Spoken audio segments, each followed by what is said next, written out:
Hi, Reverend Paula Zabkar here from Spiritual Soul Center. Let's take a minute together and just take a deep breath.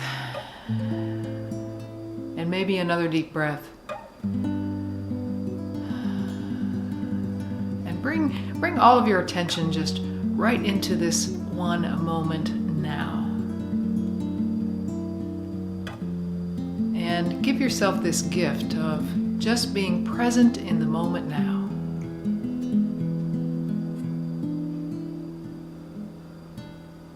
Feel what it feels like in your body, to breathe, to be alive,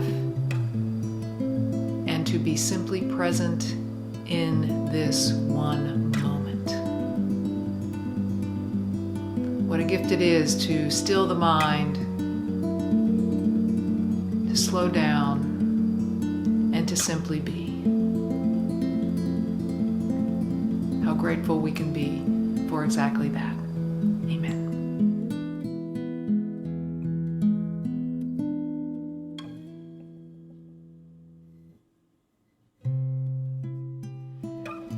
Well, another week. This is the last Sunday in January of 2021. Yikes. It seems surreal sometimes, the way time moves, doesn't it? Well, this week I was thinking about how living as a human being is hard sometimes. Nothing you don't know, right? It's all of our falling down and getting back up, all of our moving forward and then moving backward, of having what we want and then losing it, of moving ahead smoothly as if the road is paved very smoothly and then bam, hitting a roadblock. There are times when we feel confident and discouraged. There are times when we know what we're doing and we have confidence and then we doubt. There are times when we're celebrating and when we are in grief, when we are feeling really good and we're in pain. That's the human story, isn't it? That's what it's like to be in this human incarnation. And no, it really doesn't change all the ups and downs. And I was thinking, well, why doesn't life move a little more smoothly? In all of this, I was questioning this humanness that we have, and these questions came to my mind. It's like, well, what keeps me grounded during those times of this roller coaster sometimes of life? What keeps me from flailing and falling over? What can I depend on? What can I depend on when everything else is unreliable? And I sat with that and I thought, well, first of all, who's asking all those questions? Is it the one that's going up and down all the time and having great experiences and then pulling back and being in grief? Is that the one, or is it something else? I started to get confused about that, but I came to an understanding. I decided something, or I became aware of something, or I rediscovered or uncovered. No, all those words aren't quite right. You know what? I think I came into a new awareness about something. I think that's it. I came into a different awareness, maybe a tinge more awareness of something that I really already knew, but I didn't really know. And that is this, that I am more than my human nature. I am more than my human existence. This human form is simply an expression or a projection of my soul. A projection of my soul, because I am soul and I am here on purpose. I am here on purpose, and that was a big thing for me this week. And you may say, well, yeah, I know that I'm soul, but for me it was this feeling and this really experience of I am more than this, and I am much more, and I'm here on purpose. But here's the other thing that I came to understand with a little more precision, with a little more light, is that even though I'm here on purpose, I'm not here for a purpose to do anything in this world or to have a certain accomplishment. That my sole purpose is not measured in the physical realm. It's not, in fact, it's not measured at all. And that my sole purpose is to ride in this body, in this life, at this time, and to become more and more awake. That's the purpose that I came to understand. And You know, we talk about soul, we talk about mind, body, soul, but I recognize that I spend a lot of time taking care of my body. I take a shower, I wash my hair, I put clothes on, I make sure I'm warm in the winter and cool in the summer. I make sure I'm eating and I'm not hungry. I use face cream. All the things that I do to take care of my body all day long, really, taking care of body, making sure I drink enough water, having my cup of tea, all of those things to take care of my body. And I take care of my mind as well. I read and I try to understand, and I use my mind to understand things or to create things or to build things or to reason or to have a conversation. But what about my soul? What do I really do with or about my soul? Like, what is that? Maybe the soul is looking to say, hey, pay attention, pay attention. Maybe that's what happened to me this week. Look here, I'm right here, it's your soul. You know, I think the soul is why I'm here to begin with. So what's my soul asking of me? What is it here to tell me about life and living? That's the question I wrote about in my journal, and I want to share to you what I heard. This is what I heard this week about soul. Soul wants to grow. Soul wants to experience. Soul wants to push the boundaries. Soul wants to be wide awake all the time. Soul wants to come into its own. Soul wants to scream and shout, and soul wants to be oh so very still. Soul wants to soar, and soul wants to be ground down. Soul wants to call me back and push me forward. Well, no wonder life is a roller coaster, it seems. How else could this soul be satisfied, right? With this kind of thing. And here's another thing I came to understand or had a new enlightenment about, and that is the soul is cheering me on. The soul is saying, yes, yes, be brave. Nothing in this world can hurt you. I'm right here with you. Go for it. Go for it. Because the soul is living through me as me, and the soul is wanting that experience of life. How do I know this? Well, I don't know any of this for sure. But this week I was feeling it. I was feeling what it feels like. Like it's the deeper thing of me. Like not that there's a purpose to my life, but I am living the purpose through my soul. Why does any of this really even matter? Really? Well, because living as a human being is hard. Sometimes. And this idea of soul in me allows me to make sense of struggle. It allows me to make sense of how things can be topsy-turvy and right back up again. I think the message from the soul is this: you are beautiful and eternal. And you can't get it wrong, none of it. You can't get anything wrong. Turn to me in the stillness and I'll help you, because I am the constant. I am what you can depend on. I am what you are.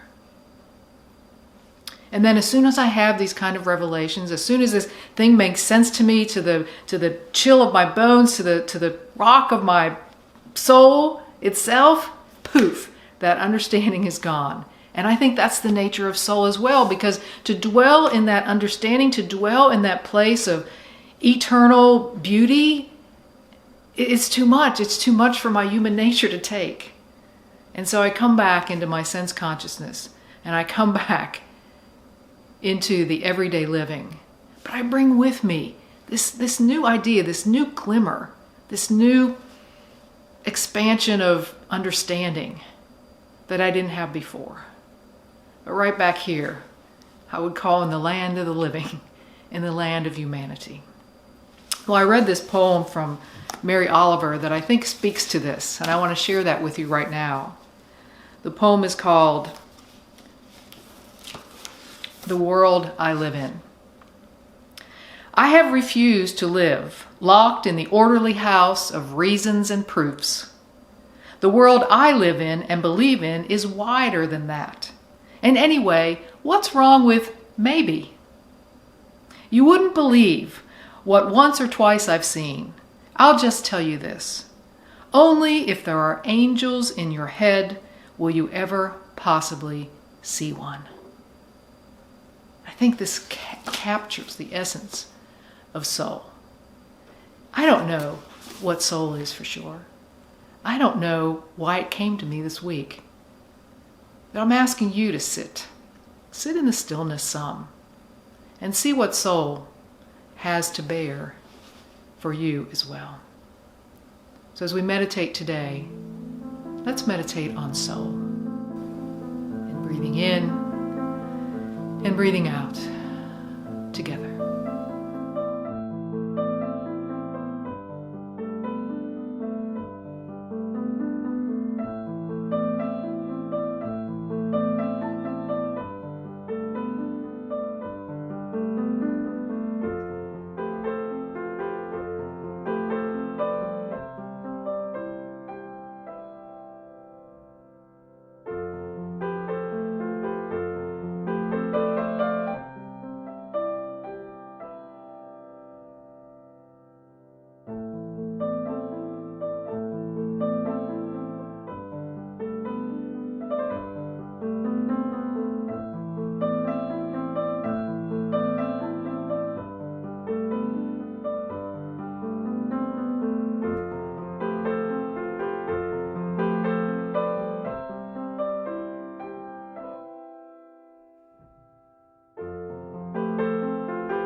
I am grateful in this very moment for the breath of soul in me, as me, through me.